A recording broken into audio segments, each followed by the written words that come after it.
राहुल गांधी की संसद सदस्यता रद्द कर दी गई। लोकसभा सचिवालय से इस संबंध में एक पत्र जारी किया।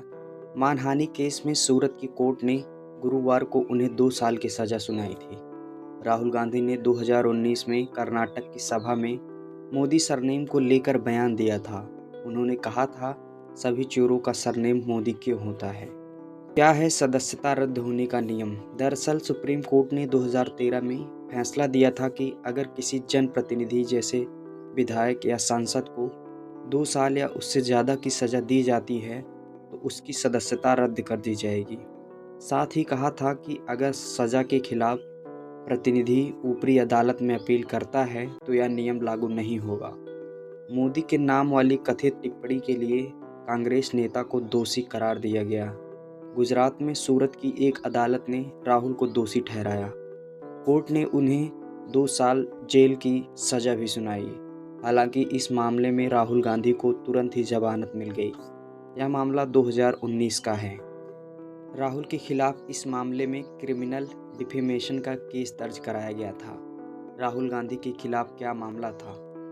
केरल के वायनाड से कांग्रेस सांसद राहुल गांधी के खिलाफ बीजेपी के विधायक और गुजरात के पूर्व मंत्री पूर्णेश मोदी ने शिकायत दर्ज कराई थी। शिकायत में कहा गया था कि 13 अप्रैल 2019 को राहुल गांधी कर्नाटक के कोलार में एक चुनावी सभा को संबोधित कर रहे थे और उसी दौरान उन्होंने कथित टिप्पणी की थी।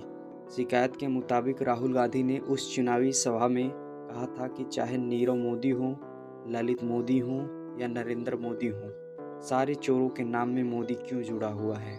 यह मामला इंडियन पीनल कोड के सेक्शन 499 और 500 के तहत अक्टूबर 2001 में दर्ज कराया गया था।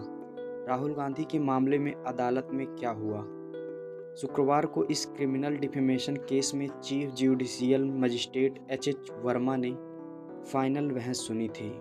गांधी के वकील कीर्ति पानवाला ने कोर्ट के सामने कहा था, आज हम राहुल गांधी को संदेश भेजेंगे कि वह 23 मार्च को सूरत डिस्ट्रिक्ट कोर्ट में उपस्थित रहें।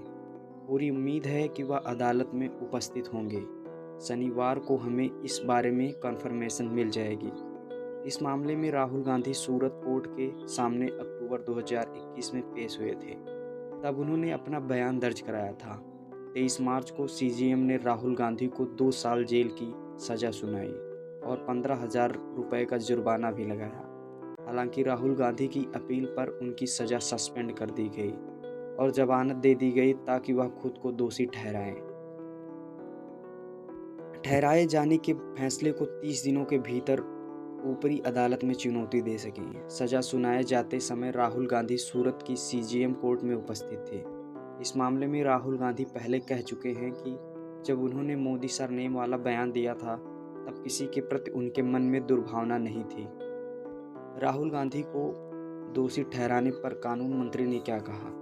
कानून मंत्री किरेन रिजिजू ने राहुल गांधी को कथित मोदी सरनेम वाले मामले में दोषी ठहराते हुए ये कहा कि राहुल गांधी के रवैये का खामियाजा कांग्रेस भुगत रही है। राहुल गांधी जो भी कहते हैं उसका नकारात्मक असर कांग्रेस पार्टी और पूरे देश पर पड़ता है। क्या अब 2024 का चुनाव लड़ सकेंगे राहुल गांधी?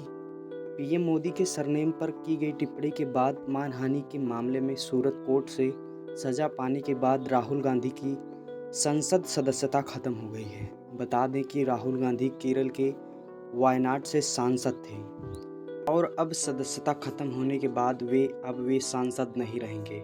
राहुल गांधी के लिए अब तक का ये सबसे बड़ा राजनीतिक झटका माना जा रहा है। तो क्या राहुल गांधी सन 2024 में होने वाले लोकसभा का चुनाव नहीं लड़? उनके मुताबिक जनप्रतिनिधित्व अधिनियम में सांसद की अयोग्यता के संबंध में प्रावधान है कि आरपी अधिनियम की धारा 8 के मुताबिक किसी भी अपराध के लिए दोषी ठहराए गए व्यक्ति को कम से कम 2 साल के कारावास की सजा सुनाई जाने पर सजा की तारीख से अयोग्य घोषित किया जाएगा। दोषी व्यक्ति अपनी सजा काटने के बाद 6 साल तक चुनाव नहीं लड़ सकेगा। अधिनियम के तहत लोकसभा सचिवालय द्वारा राहुल गांधी को अयोग्य ठहराए जाने के बाद अब वायनाड की सीट भी खाली हो गई है। सजा मिलने के बाद उनकी रिहाई के बाद भी 6 साल तक उनकी सांसद की अयोग्यता जारी रहेगी। इसका मतलब है कि उन्हें कुल 8 साल के लिए अयोग्य घोषित किया जा सकता है।